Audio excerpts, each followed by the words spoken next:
नमस्कार दोस्तों, आपका स्वागत है हमारे चैनल धार्मिक जिंदगी कहानियां में। और आज फिर लेकर आया हूं एक और धार्मिक कहानी जिसका नाम है पिता की प्रार्थना। तो आइए कहानी शुरू करते हैं।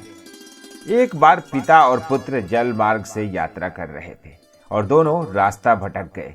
वे दोनों एक जगह पहुंचे जहां दो टापू आस पास थे।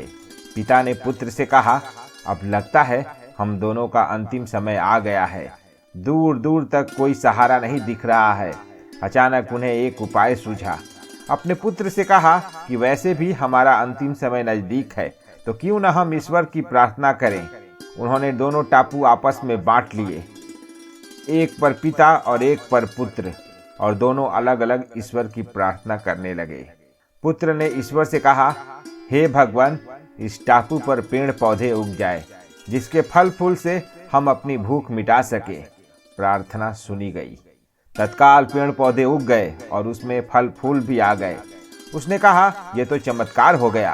फिर उसने प्रार्थना की, एक सुंदर स्त्री आ जाए जिससे हम यहाँ उसके साथ रहकर अपना परिवार बसाएं। तत्काल एक सुंदर स्त्री प्रकट हो गई। अब उसने सोचा कि मेरी हर प्रार्थना सुनी जा रही है, तो क्यों न हम ईश्वर से यहाँ से बाहर निकलने का रास्ता मांगे। उसने ऐसा ही किया। उसने प्रार्थना की, एक नाव आ जाए जिसमें सवार होकर हम यहाँ से बाहर निकल सके। तत्काल नाव प्रकट हुई और पुत्र उसमें सवार होकर बाहर निकलने लगा। तभी एक आकाशवाणी हुई, बेटा, तुम अकेले जा रहे हो, अपने पिता को साथ नहीं लोगे। तो पुत्र ने कहा, उनको छोड़ो, वो इसी लायक हैं। प्रार्थना तो उनने भी की, लेकिन आपने उनकी एक भी नहीं सुनी। शायद उनका मन पवित्र नहीं है, तो उन्हें इसका फल भोगने दो ना। आकाशवाणी कहती है, बेटा, क्या तुम्हें पता है कि तुम्हारे पिता ने क्या प्रार्थना की। पुत्र बोला, नहीं तो सुनो।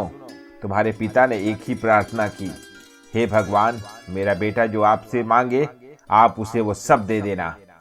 आज के समय में लालच और एकाकीपन ने हमें इतना उदासीन और संकीर्ण बना दिया है कि असलियत से कोसों दूर छिटक गए हैं। किसी भी रिश्ते को हम संजीदगी से नहीं ले रहे हैं। बस मैं ही श्रेष्ठ हूँ एवं मेरा किया गया कार्य ही सर्वोत्तम है। मैं स्वीकारना ही नहीं चाहता कि मेरे हाथ में जो निवाला है यह उन्हीं की दुआओं का असर है जिन्हें अभी मैंने घर से निकाला है। हे प्रभु, आप हम सबको ऐसी सद्बुद्धि देना कि हम सब अपने माता पिता के साए में हमेशा हंसते मुस्कुराते रहें और उनके साथ ही तेरा शुक्रिया हर पल अदा करते रहें और आपकी भक्ति में पूरे परिवार लगे रहें।